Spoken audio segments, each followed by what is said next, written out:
Hello viewers, welcome to Elimu TV, which is your station where you watch and learn. Today we are going to look at Chemistry Form 4 and our lesson of discussion is rates of reaction and reversible reaction. We are going to emphasize more on first understanding what is rate of reaction. I'm your teacher, Mr. Mwangi Francis. You are welcomed. So, what is the lesson goals of today? We are going to define the rate of reaction. We are also going to state the cohesion theory on bond formation, and later we will be able to look at the factors that affect some of the chemical reactions. Why is this important, or why should we look at rates of reaction? The knowledge of rates of reaction is important in understanding how fast products of industrial processes can be obtained in a cost-effective manner. It also gives the information concerning the best conditions of production. What are some of the industrial processes?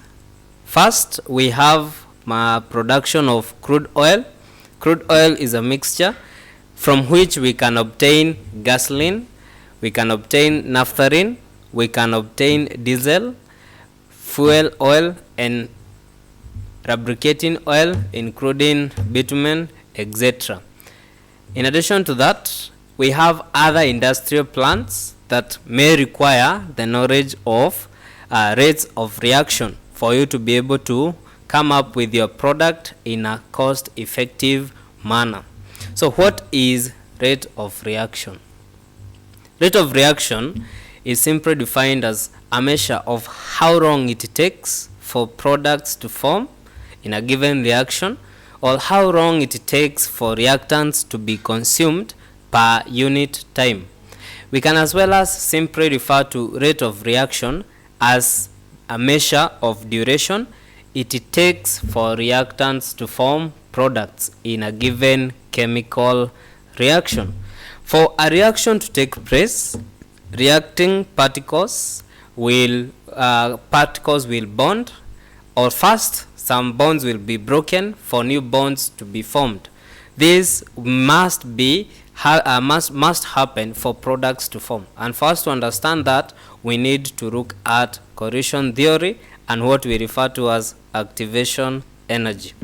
So for a reaction to occur, some bonds must be broken for new bonds to be formed.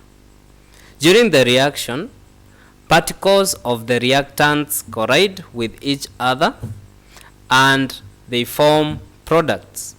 Note that not all cohesions lead to formation of products. Only the effective and successful cohesions lead to formation of products. And for reacting particles to react, they need energy. The minimum energy required by reacting particles to cause successful cohesions is what we refer to as activation energy. So if activation energy is not sufficient, that reaction will not take place. Now let's consider the following illustration on cohesion theory and bond energy. As we have mentioned, for a reaction to take place, the reacting particles, bonds must be broken for new bonds to be formed. Be it in solution or in gases, particles collide amongst themselves for them to react. Not all cohesions form products. Some cohesions are ineffective, therefore no reaction, while in other reactions effective cohesion takes place, and this leads to successful formation of products.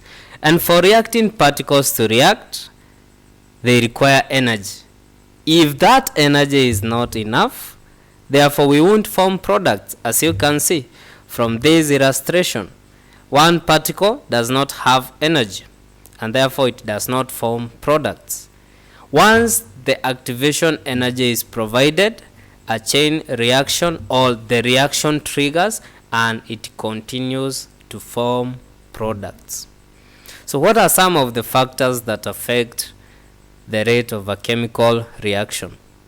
A chemical reaction is affected by physical conditions. Some of these physical conditions are: 1. Temperature, concentration, we have surface area, we have catalyst, and we have pressure. So let's see whether we have understood these the goals of our lesson. So I would like us to answer the following question: what is rate of reaction?